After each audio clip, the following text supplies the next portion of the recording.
மாசமாச்சே, அதனால நல்லா குளூர்ல தூங்கிட்டேன்க்கா. சாரிக்கா. என்ன பண்றதுன்னு தெரியல. இப்ப பப்புக்கும் சுப்புக்கும் என்னக்கா நம்ம டிஃபன் செஞ்சு தர்றது? ஸ்கூல் வேன் வேற வந்துருமேக்கா. அட ஏமா நீ என்கிட்ட போய் சாரி கேக்குற? நான் என்னமோ உனக்கு முன்னாடியே எழுந்து வாசல் தெளிச்சு கோலம் போட்ட மாதிரியும் சமையல் வேலை முடிச்ச மாதிரி நீ என்கிட்ட போய் சாரி கேக்குற? நானே இப்பதானே எழுதேன். அக்கா இப்ப என்னக்கா செய்யறது? பசங்களுக்கு டிஃபன் செய்யணுமே. எப்படி மத்தியானம் லஞ்ச் சாப்பிடுவாங்க? மாமா வந்தா வேற 2 பேருக்கும் செம்ம திட்டு உண்டு. 2 பேரும் நல்லா போட்டி போட்டு தூங்குனீங்களா பசங்களை கூட ஸ்கூலுக்கு ரெடி ஆக்காமன்னு திட்ட போறாரு. சீதா, டிஃபனை பத்தி கவலைப்படாத. பிரெட் இருக்கு, அதை நம்ம டோஸ்ட் பண்ணி செஞ்சு கொடுத்துடலாம் சீக்கிரமா. இந்த பசங்களை தான் இப்ப எழுப்பி ஆகணும்.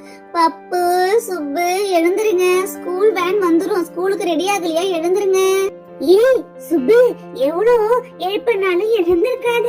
தூங்குற மாதிரி அப்படியே நல்லா ஆக்ஷன் பண்ணு. சரி பப்பு.